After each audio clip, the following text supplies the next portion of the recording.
সম্মানিত শ্রদ্ধাভাজন সুধীবৃন্দ, আমি ফাদার অমল ক্রিস্টোফার ডিক্রুজ।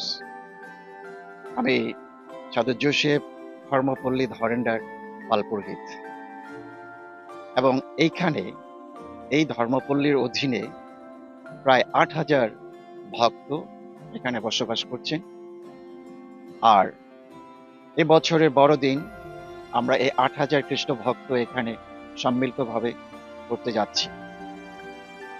বড়দিন আমাদের জন্য এমন একটি আনন্দের দিন, যেদিনে ঈশ্বর মানুষ হলেন, অর্থাৎ বাণী দেহ ধারণ করলেন, রক্ত মাংসের মানুষ হলেন, আর তিনি আমাদেরকে ঈশ্বরের কাছে যাবার পথ তিনি দেখিয়ে দিলেন। তিনি এসেছেন শান্তি বার্তা নিয়ে, যেন আমরা মানুষেরা শান্তিতে জীবন যাপন করতে পারি। ঈশ্বর যে ভালোবাসা অন্তরে রেখেছিলেন, সে ভালোবাসা কালের পূর্ণতায় মানব দেহ ধারণ করলেন, আর সে ভালোবাসায় যেন পরস্পরের সাথে সহাবস্থান করতে পারে। তাই বড়দিনে আমরা সবসময় প্রত্যাশা করি মানুষে মানুষে যেন সুন্দর মিলন থাকে, শান্তি থাকে, সম্প্রীতি বিরাজ করে। খ্রিস্ট তাই এই পৃথিবীতে নেমে এসেছেন। সারা পৃথিবীর সাথে আমরা আজকে বড়দিন উৎসব উদযাপনের মধ্য দিয়ে একটা মিলনকে বড় করে আমরা উপভোগ করছি। আমরা এই দিনে সবাই গির্জায় আসি, প্রার্থনা করি, এবং প্রার্থনার পরে আমরা বিভিন্ন বাড়িতে বাড়িতে যাই এবং সবার সাথে আমরা শুভ সাক্ষাৎ করি। বড়দের আমরা প্রণাম করি, ছোটদের আশীর্বাদ করি, আর এর মধ্য দিয়ে আমরা একে অন্যকে আমাদের ভালোবাসার বাহ্যিক চিহ্ন, সেই পুরস্কার বা সেই গিফট আমরা আদান প্রদান করে থাকি। আর এই দিনে আমাদের মধ্যে যারা দেশের বাইরে থাকে, তারাও আমাদের সাথে বড়দিন উদযাপন করার জন্য আসেন, এবং আমরা সবাই একসাথে বড়দিন উৎসব উদযাপন করি।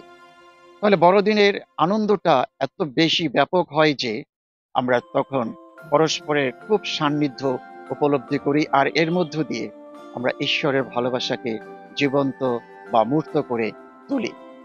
তাই বড়দিন হোক আমাদের সবার জীবনে একটি সুন্দরতম দিন। একটি বছর অপেক্ষার পরে দিনটি আসে, তাই দিনটি সবার জন্য অনেক সুখ, অনেক শান্তি বয়ে আনুক, এবং সেই সাথে আমাদের এই বাংলাদেশের মধ্যে যেন সবাই আমরা শান্তিতে সহাবস্থান করে পরস্পরের জন্য জীবন যাপন করি। এটাই আসলে বড়দিনের একটা সুন্দর মেসেজ বা বাণী আমাদের জন্য। আমরা এই বড়দিনটা উদযাপন করার আগে 4টা সপ্তাহ আমরা প্রস্তুতি নেই, বিশেষভাবে আধ্যাত্মিক প্রস্তুতি। আর এই আধ্যাত্মিক প্রস্তুতি নিতে গিয়ে আমরা আনুষ্ঠানিকভাবে 4টা প্রদীপ প্রজ্বালন করি। প্রথম প্রদীপটি যখন আমরা জ্বালাই আমাদের উপাসনায়, তখন আমরা বিশেষভাবে আশা নিয়ে একটু ধ্যান করি, ঈশ্বর আসবেন আমাদের মধ্যে, আমরা যেন হতাশায় দিন যাপন না করি।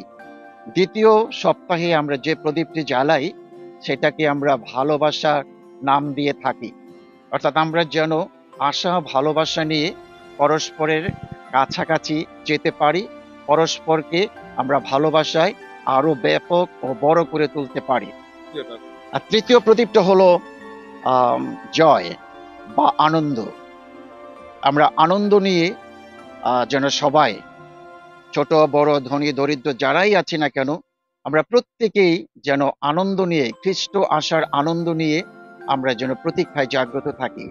আর চতুর্থ প্রদীপটা জ্বালাই তখন আমরা সব চিন্তা করি যে আমাদের খ্রিস্ট খুবই কাছে, তাকে বরণ করার জন্য বরণডালা সাজিয়ে আমরা যেন তাকে শান্তির দেবরাজ বলে আমাদের মধ্যে গ্রহণ করে নিতে পারি। তাহলে খ্রিস্ট আসছেন আমাদের মধ্যে আশা নিয়ে, বিশ্বাস নিয়ে, এবং আনন্দ নিয়ে ও শান্তি নিয়ে। তাহলে এটা হলো আমাদের একটা প্রস্তুতি। এই প্রস্তুতিতে আমরা বাহ্যিকভাবেও আমাদের বাড়ি ঘর আঙ্গিনা আমরা সাজিয়ে থাকি, ক্রিসমাস ট্রি সাজিয়ে থাকি, গোশালা ঘর সাজিয়ে থাকি, এবং আমরা বিভিন্ন জন অনেক নতুন নতুন পোশাক পরিচ্ছদ নিয়ে থাকি।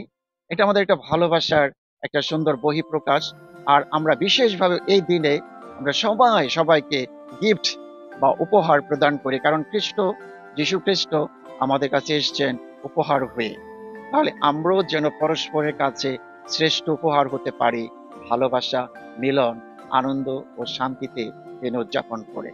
আমি সবাইকে আজকের এই দিনে অনেক অনেক অভিনন্দন জানাই এবং ঈশ্বরের আশীর্বাদ সবার জন্য কামনা করি, যেন আমরা সবাই ঈশ্বরের ভালোবাসায় শান্তিতে জীবনযাপন করতে পারি।